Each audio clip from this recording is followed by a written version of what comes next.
YouTube. I won't be able to check out the comments just because I'm up here and the camera's down there. But we will give you some presentation footage here from the Midwest Gaming Classic. We will talk to you about what's going on here, some of what we are doing as far as the different ways you can connect your systems to your modern TV to try to make it look better. So there's not a whole lot of people sitting here right now. Actually, there's no people sitting here right now. So this may be a YouTube exclusive stream.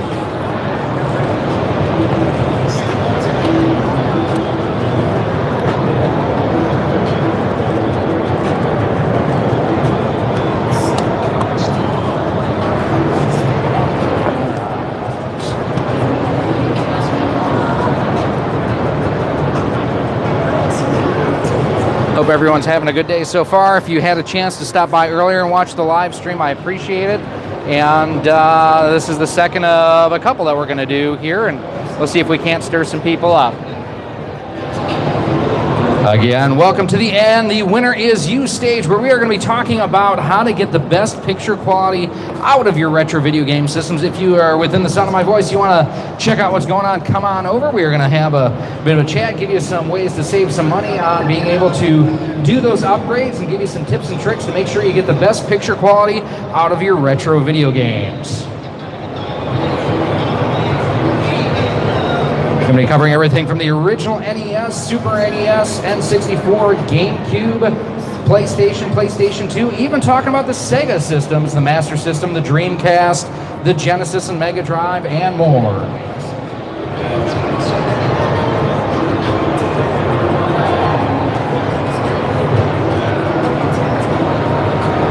Yeah, I don't know that anyone's going to show up.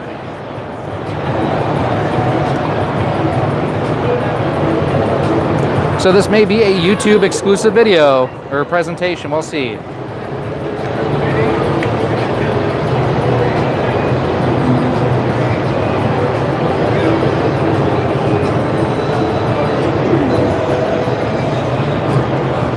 Well, we're going to get started, and hey, YouTube, this is for you, I guess. So one of the things with retro video game systems is there's so many different ways you can connect them to your television, depending on the type of system you have, your network, or not your network, but your configuration and everything. And with a lot of systems back in the day, we just had these guys here, the RF switches. And they were functional, and that's about it. Some areas you had problems with using this because you had to turn your TV to channel 3 or 4 to make them work. And well, if you had a channel 3 or 4 in your area, you may have had issues making that work. Fast forward in the future, and we had things like the AV cables, where you had the red, the white, and the yellow, and these worked a lot better, and they provided a better quality picture than the RF switcher that I just showed you here, but these still kind of garbage in, garbage out. Fast forward, you had things like the component video cables, and you have HDMI options out there too. Now, to connect your modern systems, or your old systems to your modern TVs, you have a few options out there. One of them, first of all, are these cheap HDMI adapters. It's an AV in to an HDMI out. These are 20, 25, 30 bucks, depending on the kind you go with. And it's one of those where this doesn't do any upscaling, it doesn't improve the quality of the picture at all. All that it's really doing is changing your AV inputs to an HDMI output. They work okay, but don't expect a whole lot out of these. Now, what I would recommend, first of all, again, like I mentioned, garbage in, garbage out. So you could get the component video or the composite video cables and go into an adapter to make things look better if you wanted to. So starting with composite, one of the things I really recommend checking out is the RetroTink 2X. And you guys, I've had videos on this here on the channel that you can check out. We will have linked after the fact, after we're live and everything. But with the RetroTink, what's nice is it gives you your component and composite input. It also gives you an S-video input, and then it has your stereo input for audio as well. These are available for about $100 through CastleManiaGames.com. Now, the one that I have here, we've actually retrofitted with a custom case. And with this, it just gives you an easier access to the buttons and everything that are on here. But above and beyond that, it basically takes the input from your retro game systems and doubles the line count on them. So if it was a 240p signal coming in, this gives you 480p out and looks a lot better. What I really like about this too is it's practically idiot-proof. There's not much to it. It's a pretty simple setup, and because of that, it's pretty much plug and play. These you can get through CastlemaniaGames.com, and I'll give you some information a little bit later on how you can check them out there, save a little bit of money on them. Now, with the RetroTink, like I mentioned, it'll do both component and composite video. Depending on the system that you have, you may only have one option, either composite or RF. And there are mods you can do to give you a better quality signal out. So, like the Nintendo 64, this does not have component video output. It's only composite. But through the hard work of Voltar from Voltar's Mod Shop, he has actually designed a mod chip for this where you can actually get component video out of it so that you can utilize something like HD Retrovision component video cables. It looks really, really nice. Now, the mod chip itself, about $35, $40. You do have to solder it in place. It's not a very technical job, but if it's one of those where you have to ask what kind of soldering iron do I use, I wouldn't recommend doing that for you. Now, in addition to the N64, you can also do a very similar mod to the Super NES Junior. And the Super NES Junior is by and large known as having a better quality video output over the original, the larger boxy looking one. Again, about $35, $40 for that mod chip, and it allows you then to use the component video cable outputs. Now with that, you can take your signal right from there, go into the RetroTink, and then you have an HDMI output. Actually, you have a mini HDMI output on here. Now there is a mini HDMI to HDMI cable that you can get to go ahead and connect it to your television. But what I really recommend is Castlemania also sells this really neat little mini HDMI to HDMI adapter. Just plug it in, gives you a regular HDMI output, makes it super easy. You can do that same type of thing with the Super NES, with the Super NES Junior, with the N64, again, if they have those mod chips installed. The nice thing about the Sega systems is there's no mods required for the Master System or the Mega Drive Genesis. You can go ahead and connect the component or composite cables and it'll come right out of it, no mods required whatsoever. Now on the Dreamcast, they have a little bit of a different solution there too, where you can actually do a VGA cable, which gives you a really crisp signal out. Now some TVs don't like that, and the RetroTink, for example, does not have a VGA adapter available to it. There's another device here we're going to talk about in a second that will give you that VGA output too. We'll get into that, like I say, in just a moment. And that one, that's going to be this guy here. This is the OSSC, and the OSSC is the open source scanline converter. And what this does is you can either line double, triple, quadruple, or 5 times quintuple your lines out of here, and this has a ton of inputs on it. Now it has your component video, does not have composite, it has your VGA on the side, and then it does have SCART. Now SCART is what basically they got in Europe. In the US here, we had DVI, which was basically the precursor to HDMI. SCART kind of looks like this. I don't know if you can see it from there, but it is a type of cable that carries audio and video that just looks a lot better than component or composite or S-video. Now, Insurrection Industries carries a full line of SCART cables, again available through CastlemaniaGames.com, where you can go ahead and check that out.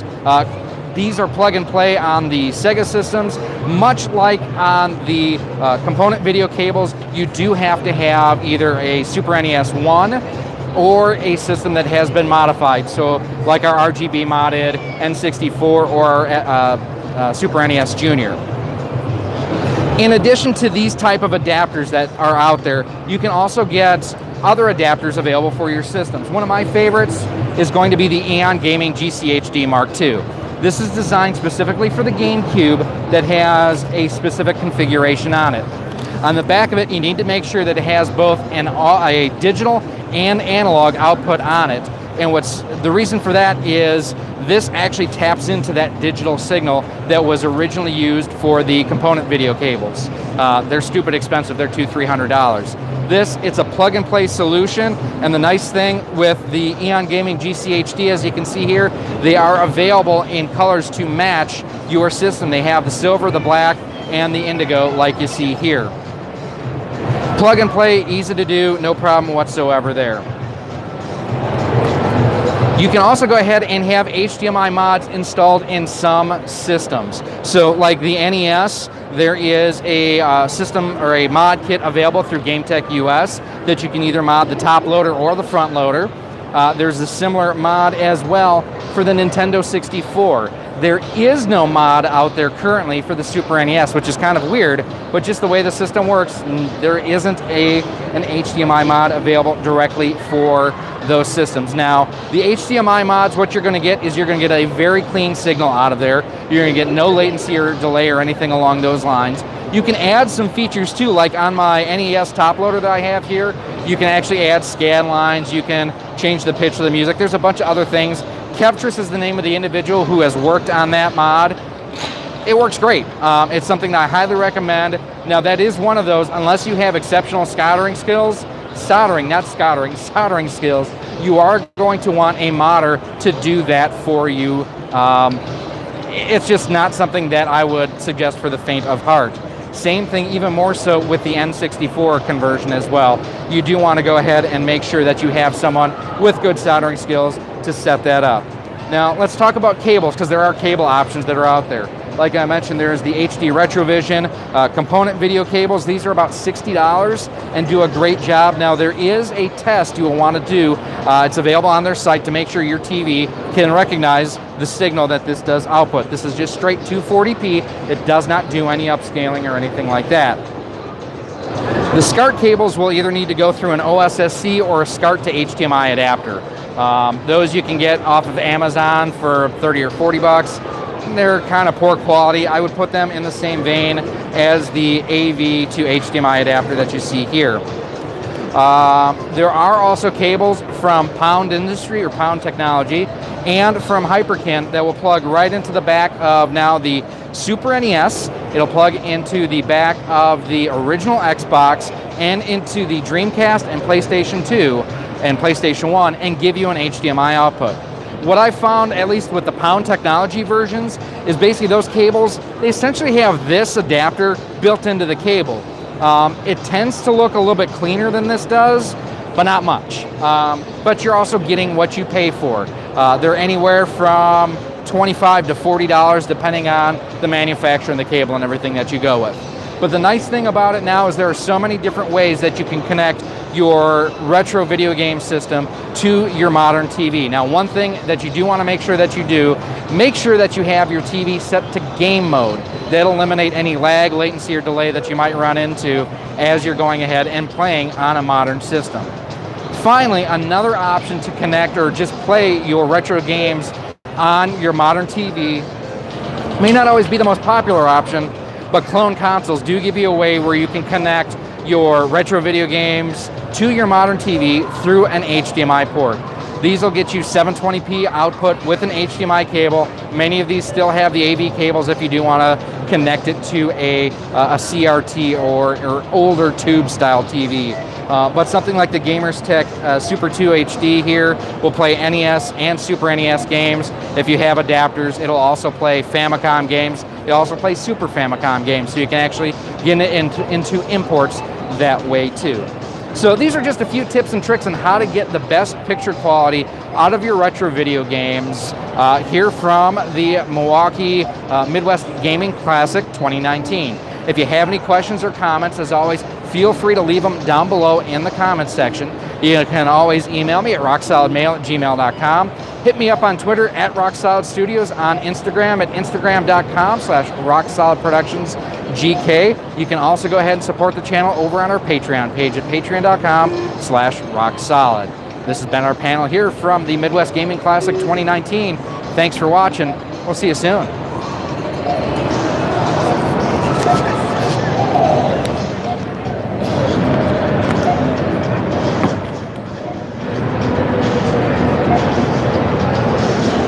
bye.